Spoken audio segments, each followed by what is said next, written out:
Hi, I'm Dora, and let me tell you right now that I can't believe that something like this happened in my family. One day I came back to my house and saw our town priest in my house talking to my parents. They looked all very serious while they were having their conversation. After they finished, my dad went upstairs and my mom stayed with the priest in the living room. I could hear that they were talking about something. I couldn't hear everything because they were whispering. Then she gave the priest a handful of cash. I saw him smirking at her like a little devil. And then he touched her leg, and she hugged him. I wanted to gag. What the actual...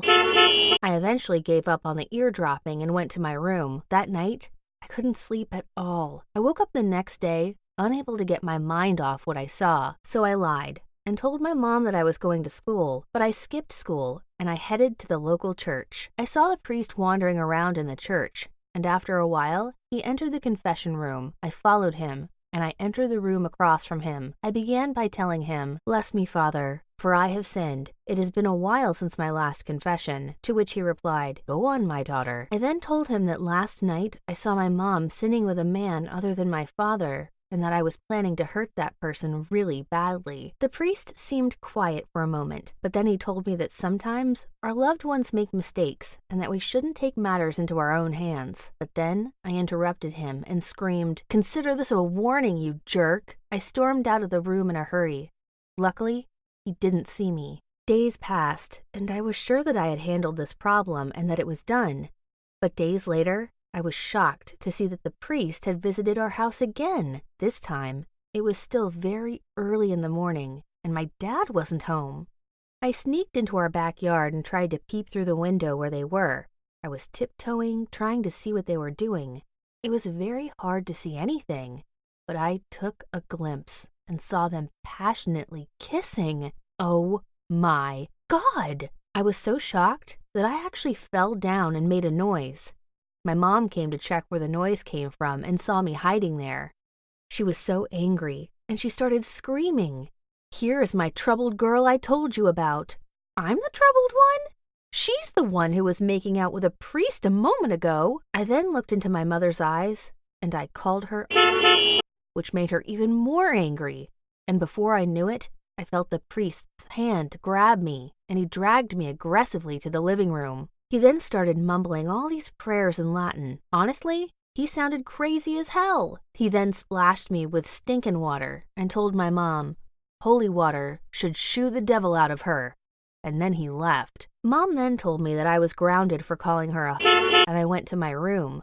I was planning to keep my mom's secret for the sake of her marriage, but now that she was treating me like crap about it, there was no way I'd give her a break. I had to expose them.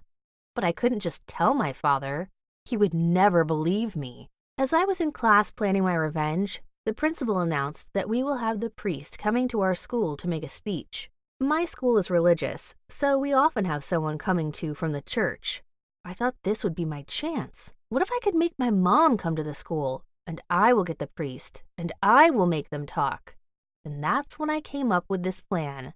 Of course, my mom would have to come to school if her daughter did something bad. So, while the priest was doing his speech, I started calling him bad names and throwing paper at him, and I even made him slip and fall in front of the whole school. The principal was very mad and even wanted to expel me from school and call my mom to come and pick me up, but the priest said, "No, no need. I'm fine and no one got hurt." She didn't mean that. Ugh, seriously? I thought in my head. The principal agreed and let me off with only a detention for a week. I got back home from school, and my mom said that tomorrow we will go to the church because it is my parents' anniversary. Ugh, not again?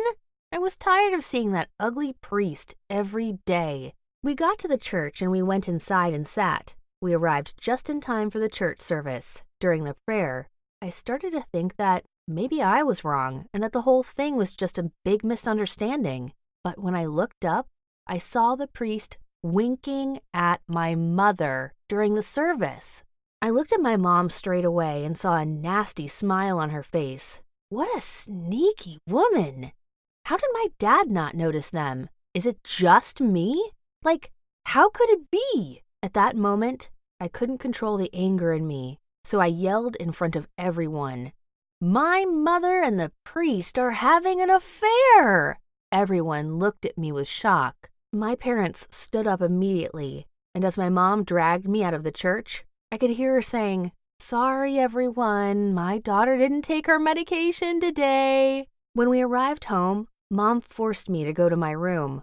I gladly did because I didn't want to see her face. After 2 hours, I wanted to get out to get something to eat. I tried to open the door, but then I noticed that my mother had locked me inside. I started screaming and beating at the door. "I'm hungry!" I yelled, but then I heard a noise coming to my room. I thought that my parents came to open my door, but then my mom started screaming in a really scary voice. She screamed and hit my door. She called me ugly names and told me that I should die. My dad was laughing loudly in the background. I was so afraid that I actually went inside my bed, hid under the sheets, and closed my ears. I don't know how much time passed before I woke up, but when I did, I noticed that there was food left near my bed. I didn't want anything from them, but I was seriously hungry. When I took the first bite, I snapped as my mom stormed in the room.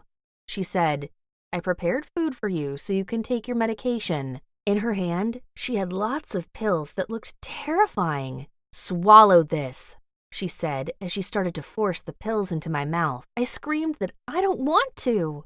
And I grabbed the chicken steak on my plate and I threw it in her face. So she called my dad.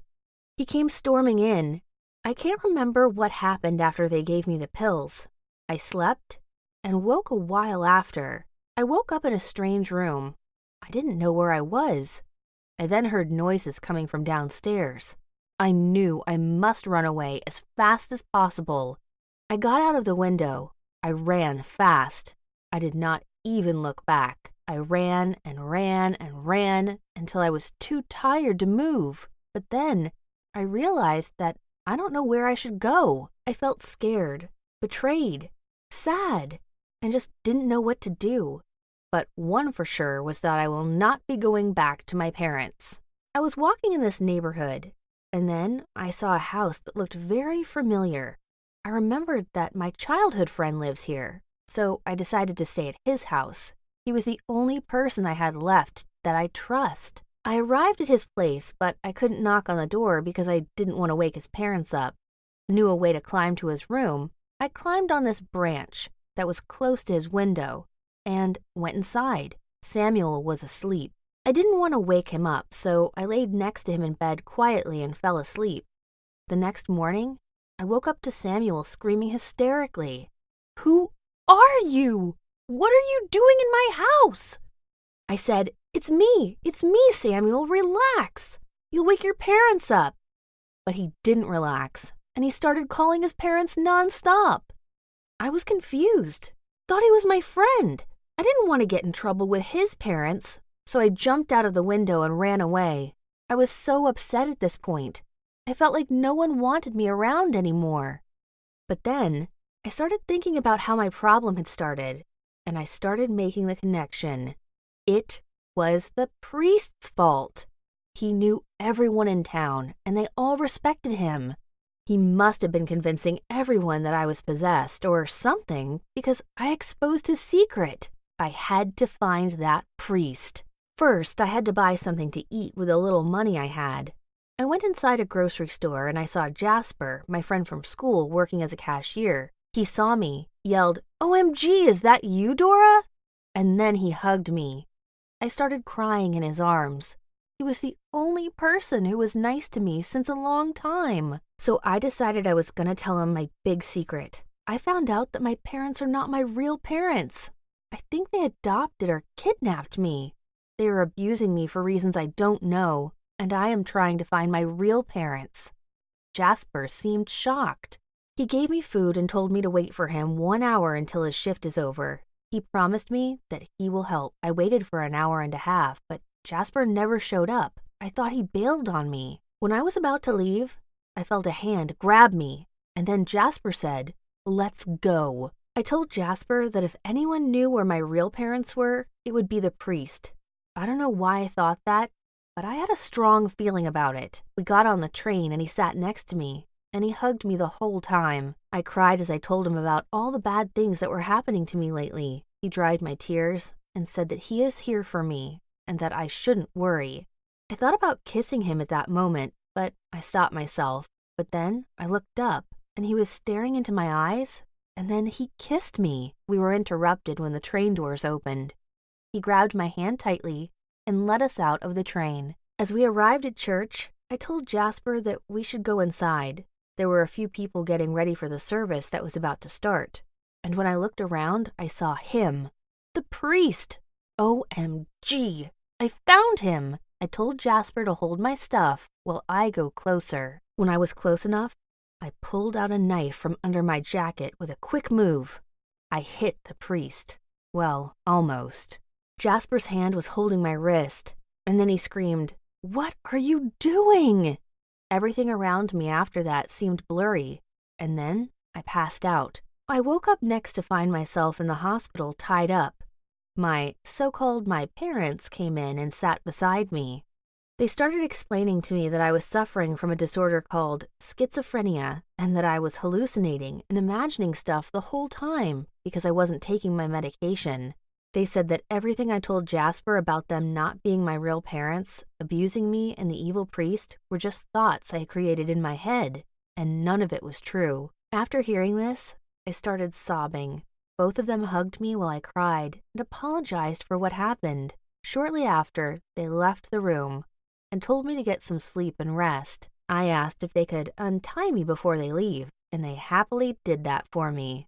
Of course, I was not a fool. Their people were professional liars. I just wanted to give myself some time before I planned my next escape.